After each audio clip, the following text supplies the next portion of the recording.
What's going on, everybody? In this video, we're going to talk motors.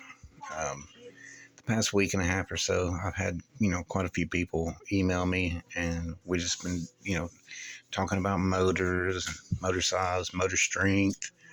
Asking me like what BL is and so forth. But in this video, we're just going to talk motors, and it's going to be just general. It's not going to be overly technical, and I'm going to try to make this short. So this is Nocturnal Sounds. This is a 10-inch driver.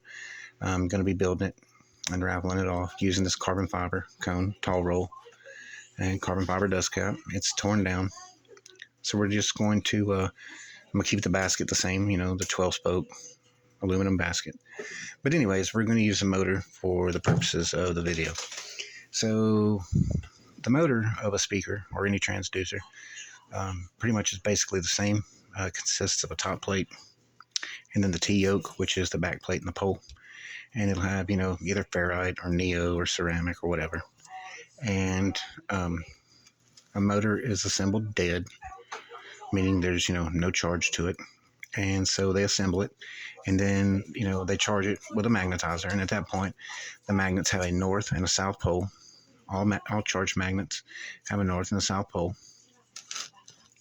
And once it's charged, what it does is it creates a magnetic field in this gap, which is measured in Gauss. I have a Gauss meters, so that's how you measure it. And that magnetic field is created in that gap between your top plate or your washer, whatever you want to call it, which is your positive, and your T-yoke and pole is your negative. Now, I'm just going to use this coil for an example. When you introduce the voice coil into that magnetic field, this is electromagnetism. Once you put the voice coil in that gap and you supply voltage or current, like your AC current voltage from your amp through the conductors of the voice coil. These are single filament. This is a dual voice coil. It's 4-layer, but this is single filament, meaning a single conductor for a positive and negative. Bifilar coils, have two wires for positive, two for negative. I'll go over voice coils in a different one. But anyways, as you supply voltage to the voice coil, it reacts in that magnetic field. It becomes like, a varying magnetic field in that gap. And the more voltage you supply, the more that voice coil moves in the gap. Also, depending upon how low or high in the frequency, of the frequency you're playing, will alter, the axial movement in that gap as well. So just, briefly, and again, not being over technical, that's just how that works. So I was asked about motor size, does it matter? And yes and no. Excuse me. So we take this motor, for instance, probe it, get a Gauss reading, get that value. And let's say, because I got a bunch of these, these motors. I mean, I know the person that, done these years ago. So let's say I've got one just like this, but the pole was 2 inches taller. I had an extended pole in it, like 2 inches taller. Took the top plate off of it. And this is a, dual stack motor. It's got dual slugs of ferrite. And let's say I took and added 2 more slugs of ferrite to that motor, same diameter, same thickness, put the top plate back on it, charged it up, took a reading, and that motor would not really be that much stronger than this motor itself, because stacking ferrite is not a way to really increase motor strength. It's not. So, you're talking like, a couple percentage points, like 2, 4, something, just as an example.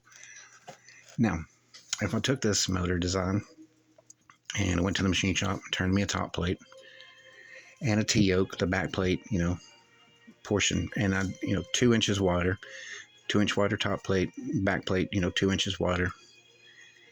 And I kept the ferrite count the same, 2 slugs, same thickness, but I increased the ferrite diameter 2 inches as well.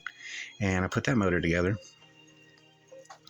and, charged it so that it would have live magnets at that point. And I probed that gap. That motor would be significantly stronger than this one because of surface area. It would be significantly stronger than the one with 4 stacks of ferrite. Now, typically when you stack ferrite, again, it's for clearance purposes. It's to give it, more excursion capabilities in a motor when you start stacking ferrite. I mean, that's essentially all it's for. So like this motor, 2 stacks of ferrite. This is the coil for it. I put 2 more stacks of ferrite. I can go and increase my wind height or wind width to, have greater axial travel in that gap. The axial movement, can be extended, quite a bit just by stacking ferrite. So stacking ferrite is not a way to increase motor strength. It's, typically, well, anyways, the surface area does that. Increasing the surface area of the motor does that. So just want to go over that general, just briefly, and just, like a little general description about it. So the main thing I've been asked about a lot the past week and a half is, man, if you're going to Office Max or Office Depot or your local store, and, you're going down the stationery aisle, and you're picking up, something that reacts to a magnetic field, and that's how you're trying to gauge how strong your motor is. You're misleading yourself, and if you're being told that, you're being misled. This is not to create controversy. This is just to show you an example. So you take that material that reacts to a magnetic, the magnetic field, and that's cool. Like, it sticks there. But I want to show you something. I'm going to tilt the basket, and I'm going to explain what happens. As I tilt that basket, it because it was still closer to that magnetic field over here than it was over there. All right, so it kept a reaction to it. So the problem with this whole theory of, this happening, it's not because this motor is like super strong. It's because the distance from this magnetic field up to where the cone and dust cap meet each other, it's minimal. It's not very far. Now, so since I've got, multiple motors like this in baskets, let's say I took another one and set it beside this, side by side, and I put, a TI frame on it. So a TI frame will have a greater distance from this magnetic field up to the spider landing, firstly, and then from there up to where the dust cap and the cone meet each other up here is a greater distance than when using that basket over there. So as you move away from that magnetic field, it may not even react at all. It may react, just slightly, or not even at all. And it's because you're moving away from that. All magnets, when they're charged, you get, they'll stick all around it because, it's a magnet, the field, the energy field of it. And it doesn't matter what happens up here at the dust cap. Like, that's cool to watch, and it's a cool thing to talk about. But what matters is right there. And your flux density here, like the flux in this gap is what matters. And it's like, watch, this is a fairly strong motor, to be as small as it is. But this is where it matters, not up here. So I'm just kind of, like I said, not trying to create controversy. I just, that's just facts. Like, that's facts.